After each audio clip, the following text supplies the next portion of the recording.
somewhat interactive and not, I don't want to just talk at you. So I was going to open by asking you what you would like to talk about or what questions you would like to ask. And I will do that momentarily, but Kristen has asked also that I introduce more fully this project of building a world economy. So I'll do that first, hoping that that also might interface with your lives and your ministries. This commitment to work around economic change was really born in me, as I said in the introduction, at a film at a Lutheran conference. And I simply can't, it did change my life. But to fast forward many decades, obviously many decades, it is there anyone who can't hear? It is just unfathomably horrible to me that lives that are good, everyone in here leads a good life. We are compassionate, caring people. That our lives would actually be having horrible, deadly impact on the world. And I spent a lot of time with people from Latin America. I lived and worked in Latin America for years. And I also have many colleagues that I've met with and worked with in various continents, and their stories reverberate in my being. The story of has anyone gone on a trip to Latin America with the Center for Global Education at Oxford? I directed their East Coast office and led a number of trips. And you all know stories from those, but I'll never forget the strawberry picking, the woman who picked strawberries who said,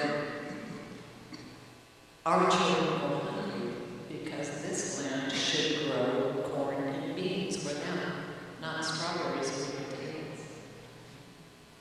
Or John Sobrino, the Jesuit priest who was part of the community that was martyred in Salvador, but he wasn't there then. He came beside his office and he talked to a delegation that I was leading, and he said, "In El Salvador, poverty means death, and people are not poor by chance. They're poor because the systems that give you your wealth give them their poverty." Or the bishop from Mozambique who says, "I am Bishop Bernardino." He's introducing himself to a team of 12 people from around the globe. And instead of just talking about everything he does and how "I am Bishop Bernardino Manlate, and I am a debt warrior," period.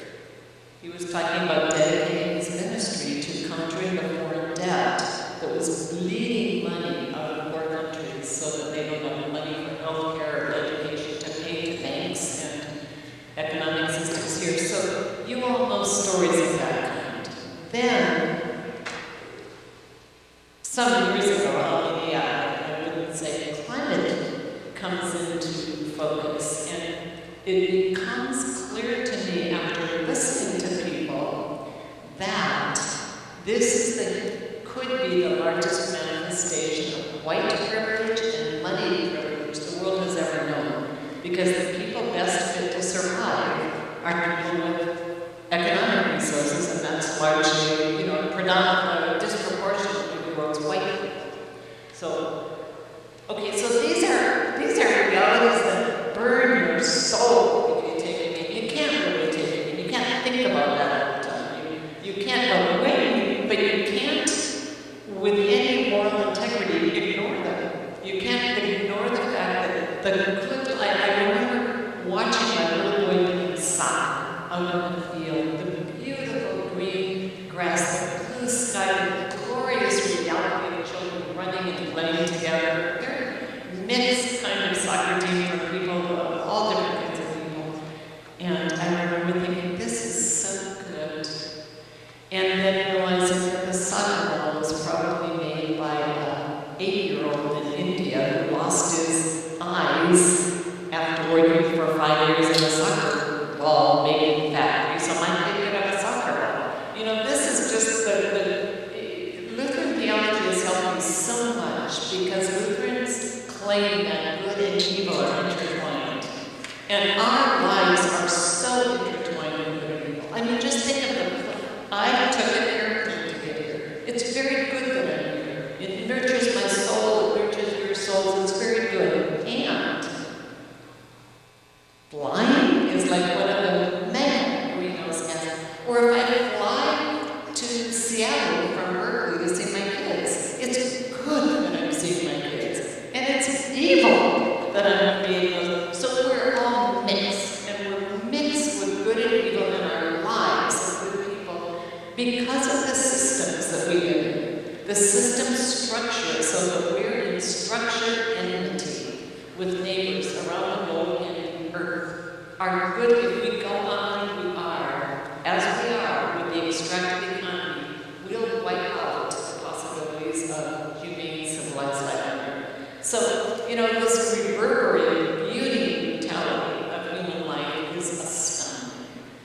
And we're not going to wipe out evil or bad or sin this side of death, we know that. But we can make a huge difference in the vast magnitude of structural sin.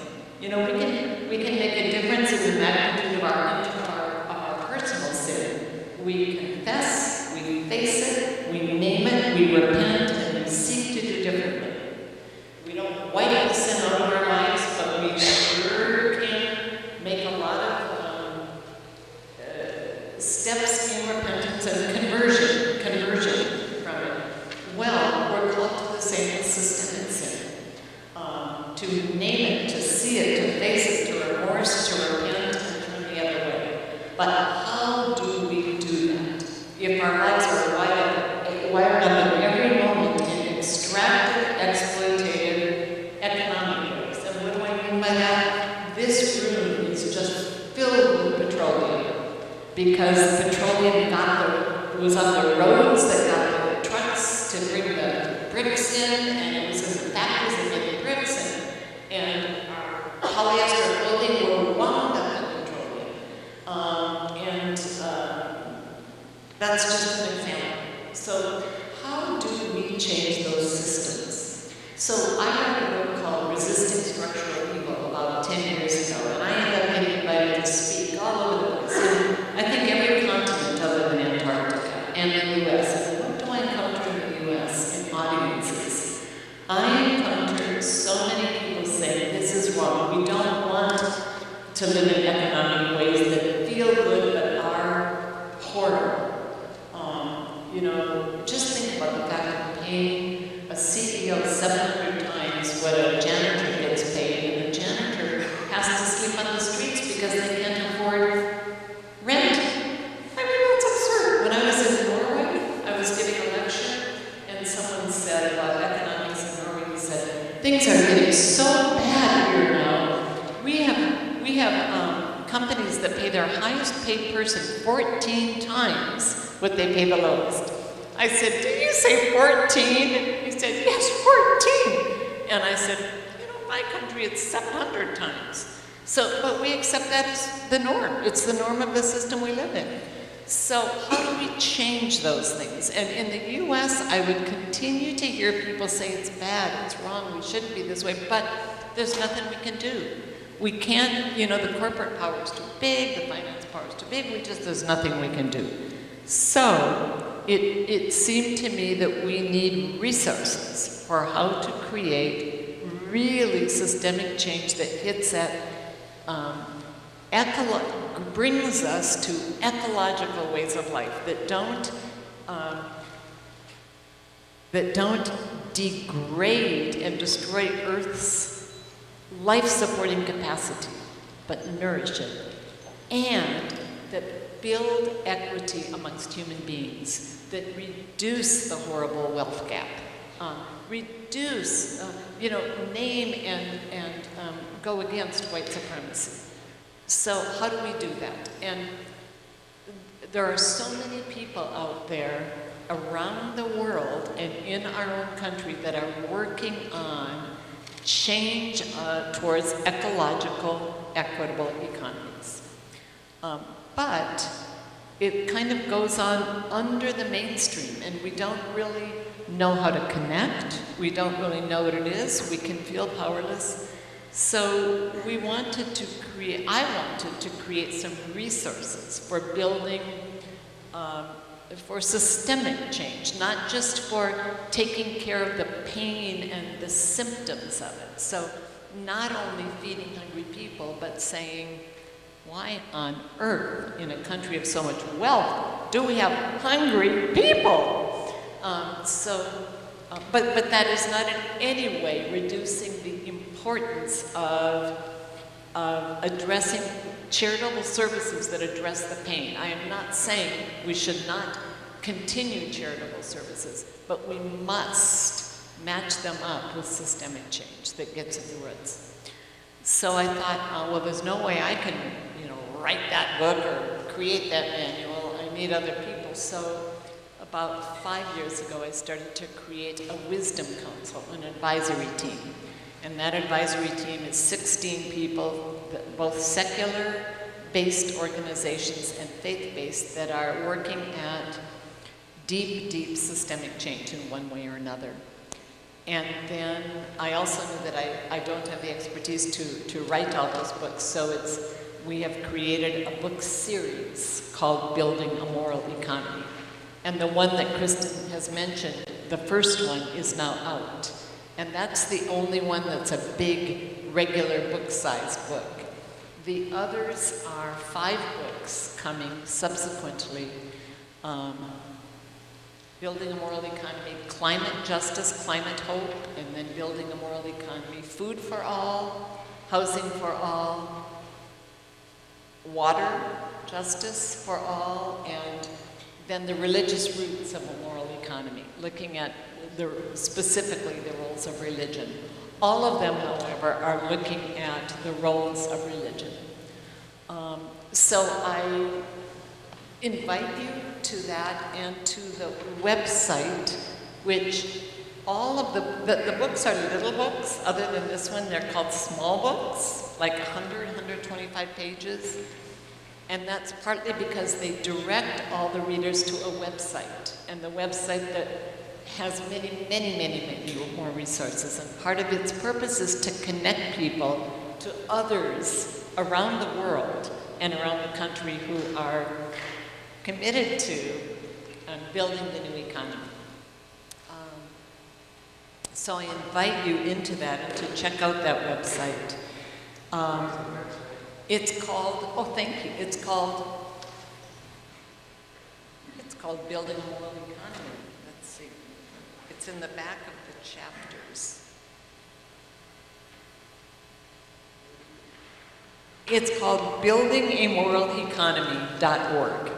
Buildingamoraleconomy.org. So I do invite you to that. I invite you to sign up and encourage others to sign up. There's a sign-up thing, and that will give you updates, not regular, but irregular updates. For instance, when new resources are out or the new books are out.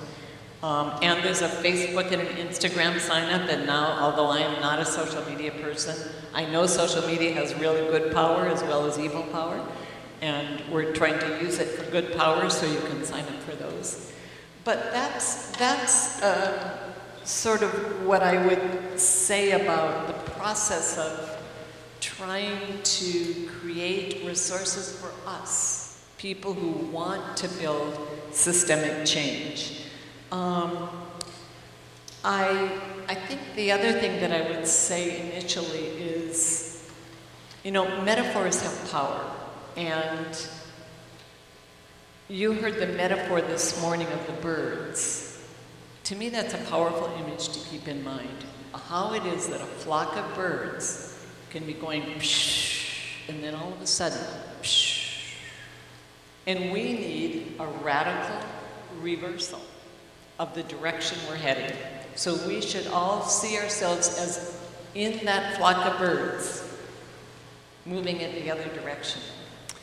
The other metaphor that has really been meaningful to me, and partly I spent the last week, I'm part of a commission of 12 people that was put together by the Lutheran World Federation, World Council of Churches, World Communion of Reformed Churches, and Council for World Missions to advise their work on what they call NIFIA. This is a presumptuous title, but it's their title. It's New International Financial and Economic Architecture, NIFIA, which represents the global ecumenical communion's work toward really confronting extractive economic life, which dominates the world, and building what they call a new financial and economic architecture. The other language they use is economies for life, from predatory economies to economies for life. Well, in that commission meeting last week in Geneva, there are, oh my gosh, one member is in the position that Archbishop Desmond Tutu had in South Africa. Deeply he's committed to this economic financial transformation. 3 indigenous leaders from around the world, one from Indonesia, a young woman pastor whose province has 1,000 islands, and she goes from island to island by boat, and they're organizing against the nickel mines. But I'm saying this because what I've learned from people in many parts of the world, as well as my own part of the world. In California, we had those huge fires. Okay, those fires weren't even in my area of California, but the air from them was so bad that we had to close the seminary and we were ordered to stay indoors. Okay, yes. So there's that privilege, the climate privileged person. I can stay indoors where the air is relatively clean. All the homeless people were outside 24 hours a day, toxic air. And the long-term health impacts, they've got no health insurance. So there you go. Me, a person of economic well-being, got through those fires. Those people are impaired for life by those fires. So the reason I'm saying that is because another metaphor that I think is powerful is the burning house. Yes, we're in a house, our planet, the life systems on the planet that's burning. And our part of the house, my part, up here in northern Minnesota, you're not really burning too bad yet. I'm not burning too bad yet. A lot of us don't feel that we're burning bad yet. Well, if you find out what's going to happen to agriculture in the Midwest with climate change, you know you're going to be burning soon, but you don't quite believe it. But a lot of our neighbors are burning right now. And so that also becomes a metaphor, I think. Being in a burning house and we're throwing fuel on fire. So we got to stop throwing fuel on the fire and be firefighters. So that's sort of the imagery behind the urgent need to be the church in our day. And I think with those brief kind of opening comments about the urgency of the project, not the book project, but the urgency of the bigger project of changing direction, and then the book project as a part of that, but also just naming that the community of people with these kinds of commitments is so much bigger than we know. It's just so much bigger than we know. It's fisher people, farmer people, illiterate people, it's lawyers, it's scientists, it's teachers, it's homemakers, it's homeless people, it's all over projects, efforts, movements. So with those introductory comments, I would be very interested in knowing what you would like to ask about or talk about in our brief time together. Yes. There's and I think that I need to, and then here.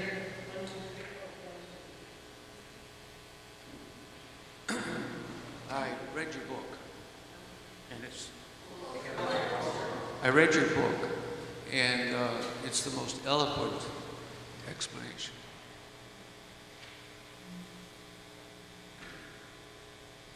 The way I see it, the response to a situation is directly related to the understanding of the situation. And when I talk to people, and I talk about the birds changing direction, what does that really mean? What does it really look like? Our way of life has to end. Not just shift a little, it has to end. And when I tell that to people, they say, oh, that's a big ask. Well, we have to. It's not like it's a choice. And then there's a lot more I'd like to say, but there's a situation that we're in that is seldom addressed, and it has direct impact on how we do this. And that is the world population. The population pressure is horrendous.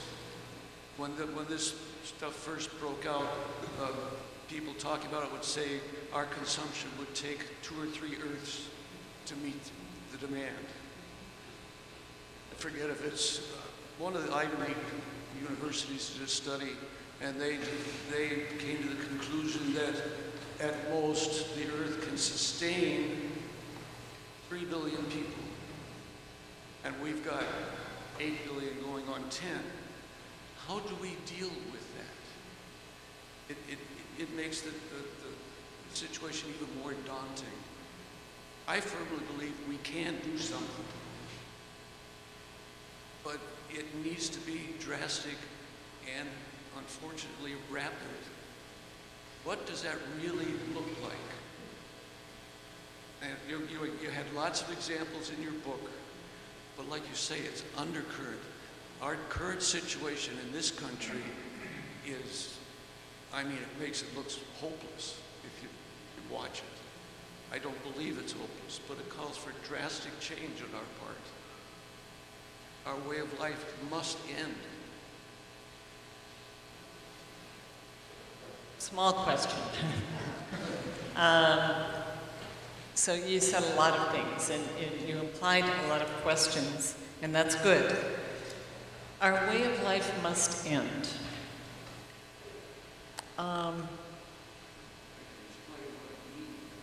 I think you're right. And to me, I have to, because I agree with you, our way of life must end. For me, I've got to hold paradox constantly. I've got to hold the paradox that what is necessary is impossible. And it's possible. I've got to live with that paradox. I've got to live with a paradox of despair and hope. So you wept at the beginning. I've got to acknowledge the depth of our grief and despair is important. And I have learned that does not mean not also having profound hope and going on in spite of it. So one of the keys to me is living with paradox. The other paradox is joy and sorrow.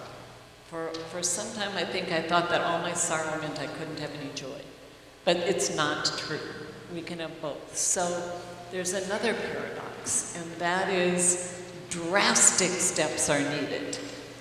And we can only take the steps we can take. So that is also a paradox, and that can be used to just minimize what we can do. But that's not why I mean it. That's not why I mean it. I mean it to say that what we can do is a step toward the huge that is needed. Now, we are capable as human beings of dramatic changes if they're needed. And I'm going to point out that when we were going into World War II, the president called together the CEOs of the car companies. Do you know this story? Pulled together the CEOs of the car companies and said, you're going to have to produce, I have no idea the numbers, all of these huge amounts of tanks and equipment, vehicles that we need for the war. You're going to have to produce this many. And they said, Mr. President, it's not possible. We can't do that and produce cars. It's not possible. And he said, you don't understand. You're not going to produce cars for 2 years. So for 2 years, they didn't produce. Bam, they switched. Whack. So like we would be capable of now shifting massively into renewable energies and away from fossil fuels like that, if as a people we decided to do it. So we're capable of some of the shifts that we need. We would be capable. So, and as I say that, I also say that with dramatic shifts, there's a lot of nuance needed.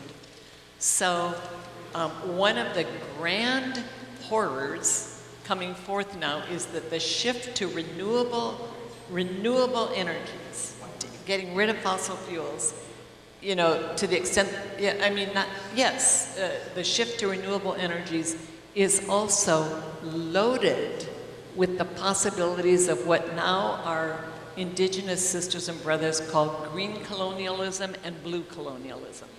Some people are nodding. So in the shift, the minerals needed are being exploited, extracted from other people's lands with great devastation.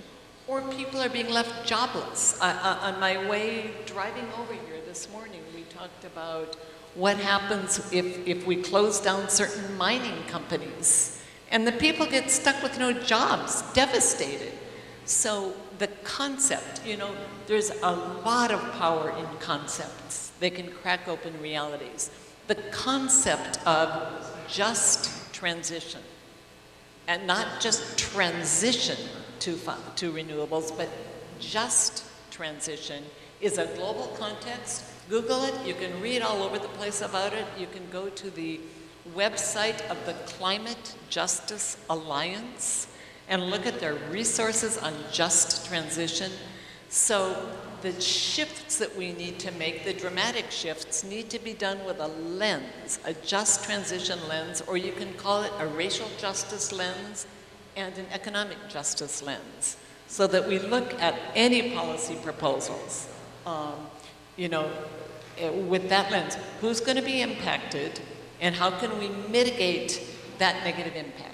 So no, you don't close mines in Appalachia without providing job training and job transition for everyone who's going to be impacted. So I think the other thing I'll say about what you said about we need dramatic change now. For me, it really is helpful to see that there are different forms of action.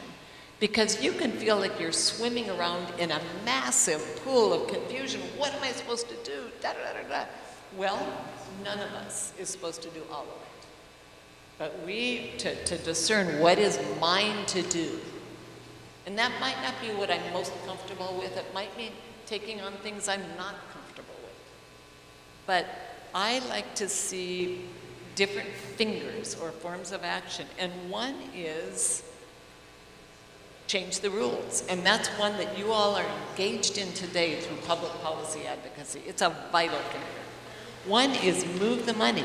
So dramatic, fast change will be happening if we pull money out of subsidizing the fossil fuel industries. They are making monumental profits. They are subsidized by governments. Our banks, our money markets, our mortgages, our retirement funds, our personal finance, our institutional finance. My university that pays my salary, no doubt they're invested in fossil fuels. So we could throw ourselves into the divestment and reinvestment movement. Divesting as institutions, divesting as city funds and state funds. Many are doing it. The Church of Norway divested. Lutheran World Federation has made a commitment to divest. I think the World Council of Churches has. many universities. So just to Google or go to the website of Green Faith, which is an interfaith organization, and look up divestment. And you can see guidelines and all kinds of tools for divesting. So Move the Money is one powerful finger on the hands of action. And another is change the story. So that what do we believe? My God, we believe so many things that are destroying us. We believe that we're individuals when we're a collective. We've been trained to believe in maximizing profit. So profit isn't a bad. Maximizing profit is evil. Maximizing profit is what makes you lay off mountains of workers and toxify rivers, because maximizing profit. Luther railed against maximizing profit. He said, no, a Christian cannot buy up a product when the price is low and sell when high. Why? Because it damages the people that then can't buy the product. So, I mean, there are other things I could quote from his economic ethics, but basically it comes down to you do not maximize profit because you're going to, you can if you're not a Christian. But if you're a Christian, you can't. It's going to damage people. So the story, so I'm trained to maximize profit. When I go to the grocery store, what do I want to buy? The cheapest I can get. I want to buy the cheapest strawberries and the cheapest chickens. Okay, what am I doing? I've got the economic funds not to maximize profit. I could buy only from locally grown and things produced with no negative impacts. But I've been kind of socialized to get a good deal. So that, I fight that battle within me. But that's part of changing the story. The story is that we need to grow the economy. When what happened? When the economy blasted down, the president defined us as consumers and then said, save America by going out and consuming. Okay, just 1 minute, time? Just to say that I helped with the live stream, and is Dr. Cynthia, if you can be really conscious of,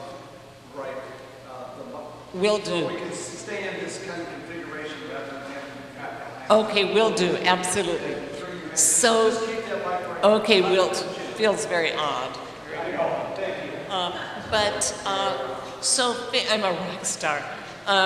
So the figures, so think about that. Different modes of action. Change the rules, move the money, change the stories that are shaping us. And I'll just give you two more. Build the new. Okay, that is, there are mountains of businesses, finance, like investment possibilities, and agriculture that are deciding to be ecological and equitable, not maximizing profit. Finance that, so we took our money out of regular banks and put it into community-supported small local banks that are investing in Black-owned businesses and local neighborhoods. And businesses on like large levels.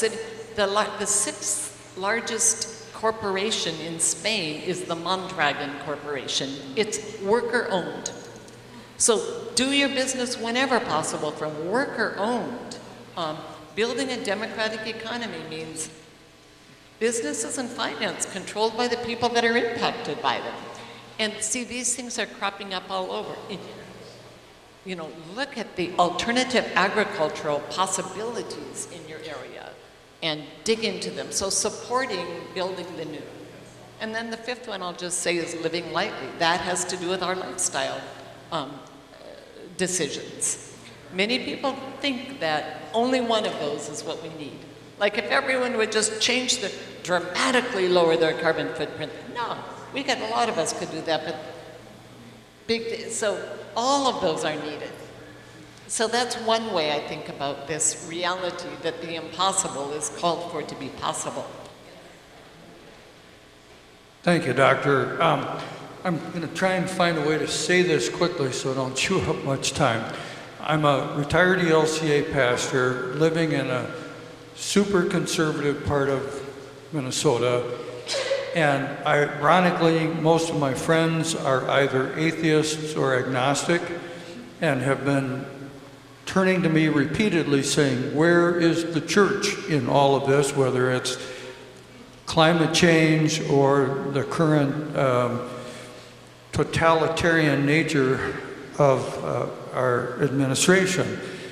And I've been finding myself in an awkward position of having to try to encourage people to help plant seeds of hope in people who don't share my faith or and my sense that, you know, we are in God's hands, but that doesn't mean we're not supposed to sit on our hands.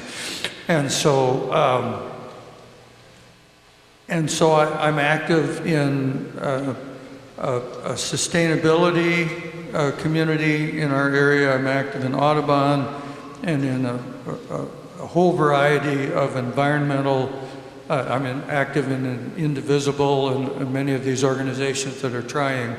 And I guess where I'm going with this is, as a pastor, I want to use more like love language, theological language, and I'm in this awkward position where I feel like I'm incurring my own moral injury by telling people to fight and citing the example of Dietrich Bonhoeffer, for example. I was glad you brought up World War II. And so what I guess I'm asking is, how do we bridge that divide between church and those who have a more humanistic motivation for caring for the planet and caring for just society? And how do we give people permission to fight, if you will, not physically fight, but fight oppressive systems, when they don't have a faith language like I do to help share that, and yet we come from a faith perspective? Are you following what I'm asking? This is a really hard thing for me to explain. I heard a few things. It seemed like you were asking, one, about how to bridge the divide between people who are coming from a faith perspective and not, but also were you also asking how to give people within the church the permission to fight? And also asking how to talk with people about your own grounds that come from faith if they don't come from faith. Were you asking all three of those things? Yes, I was, and I'm glad you brought up people of the church too, because I run up against Minnesota Nice an awful lot. And I tell people, you know, we're not encouraging you to do anything destructive. We're not encouraging you to do anything hateful, but that doesn't mean you cannot be blunt and honest. And so, yeah, I wrestle with that all the time. Let me start then with that one of the three. I mentioned in my talk that love as a biblical and theological norm is not what we mean by the word love. I often tell my students not to use the word love. My ethics class is called Christian Ethics as Radical Love Embodied. But I ask my students sometimes not to use that word because it bears connotations that don't fit. There are 5 different words, 2 in the Hebrew and 3 in the Greek, that are used to translate into love. None of them means a nice, or none of them is restricted to or primarily a nice, kind, gentle feeling, even deep empathy for. The things we associate with being loving. She's such a loving person. We think of kind and gentle, and kind and gentle and nice are not bad things, they're good things. They are elements and not necessary elements of love, as we're called to do.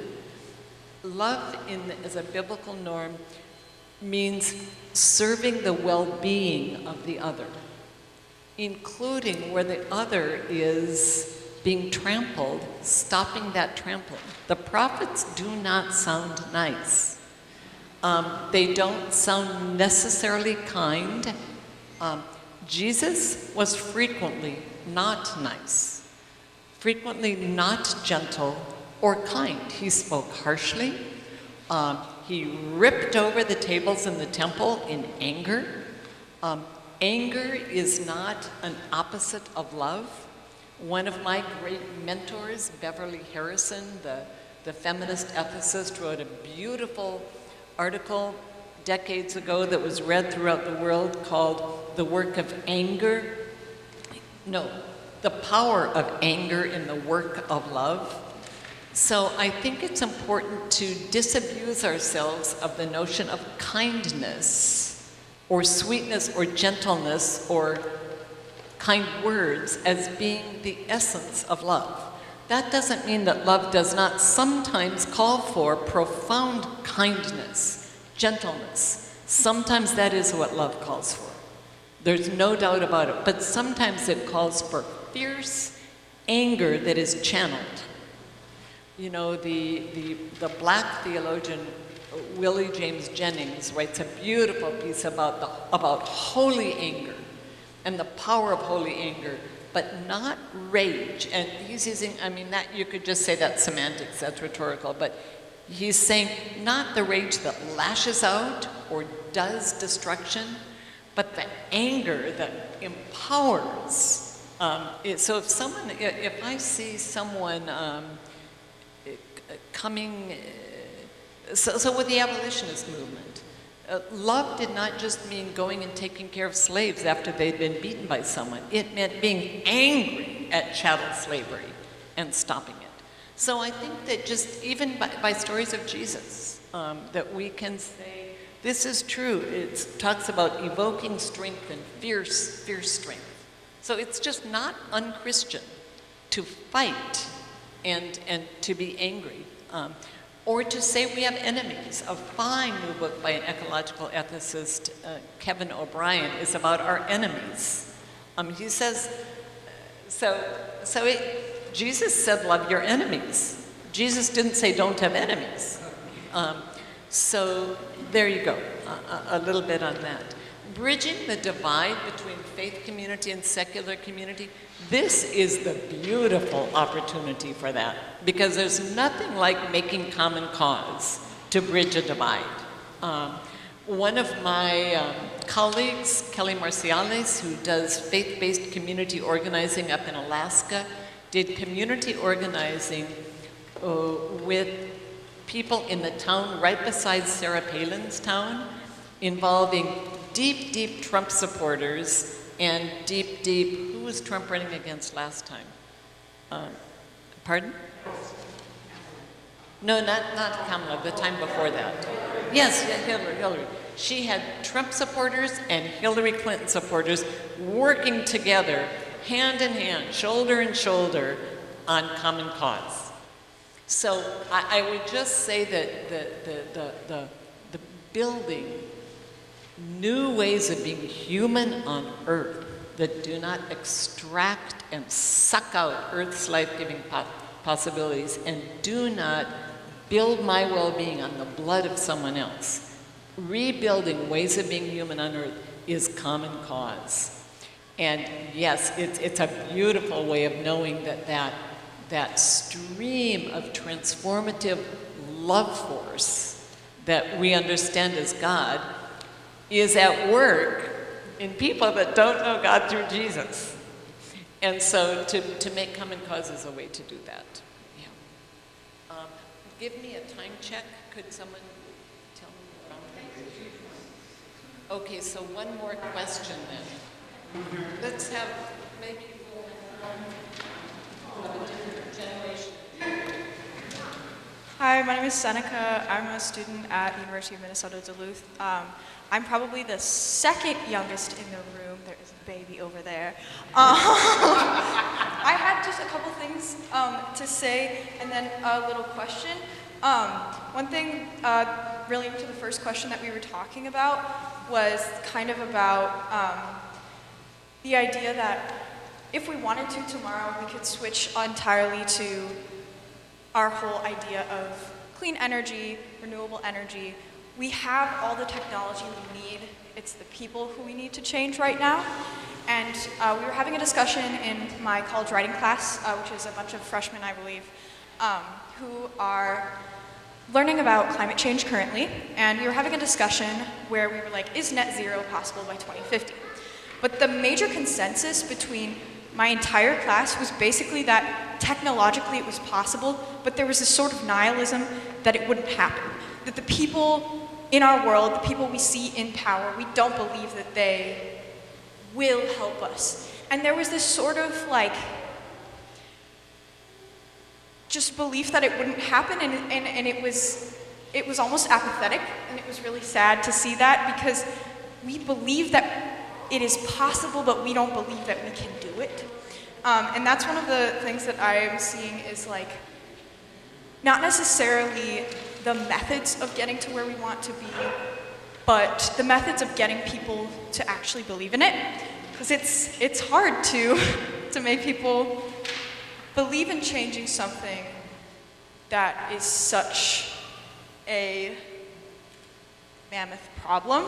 And then earlier I noticed you used language of describing systems of like ecosystems as fragile, but I wanted to challenge that a little bit and kind of offer my perspective that I think God created ecosystems to be self-correcting, to be so resilient and strong, but I think it's us that's fragile in that we might disrupt ecosystems now, and God have we been, but life will continue to live after us. It's just a matter of whether we're there to see it because of just the ways that nature works and the ways that our mother creates things. So I think it's important to, instead of seeing ecosystems as something separate from us that we're disrupting, but realizing we're part of it and we're the fragile part, we aren't ever separate from ecosystems as much as we've tried to.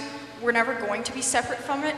And like the other speaker was saying, we're all connected, and I think that's part of what we're missing, is the connectedness, because we're experiencing the isolation of capitalism and everything else happening right now. And it reminds me of something I learned in a psychology class about how basically working together will make you agree with each other more. You don't have to agree with each other more in order to work together. So I guess my big question for all of you, my question for you is, how do we ignite that fire of working together in order to get to an end of more agreement?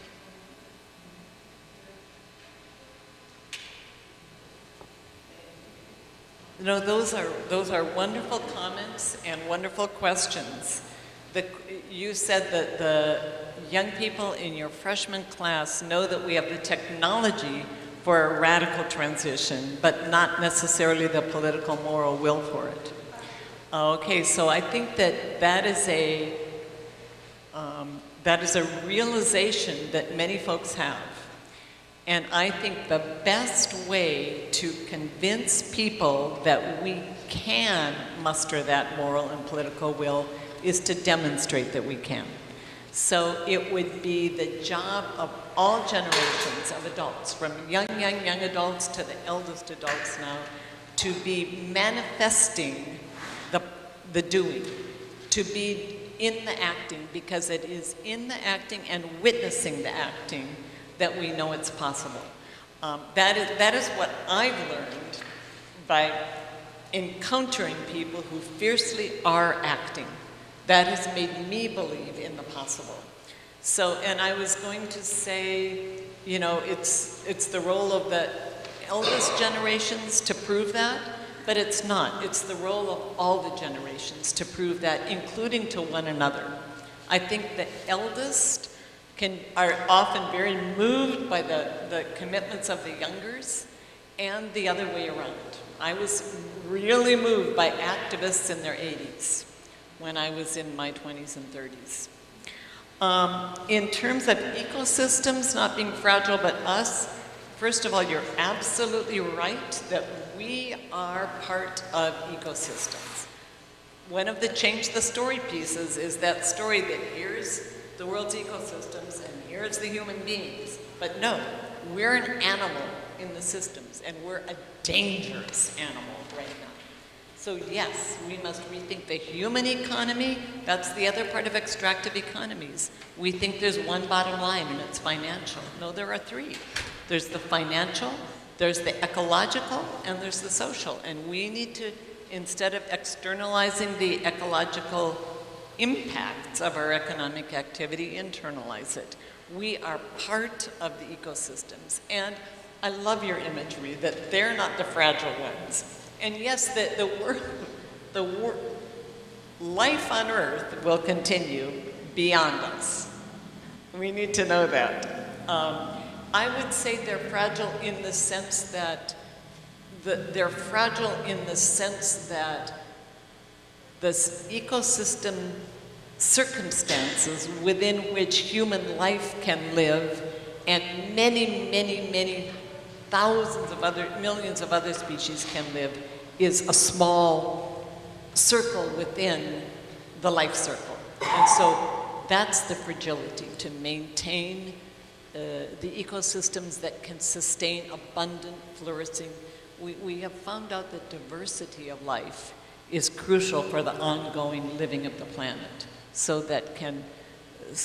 maintaining the fragile space within which life can flourish. But yes, the world's, we have seen the resurrection power of the world's ecosystems. Yeah, so that's a very, very good comment.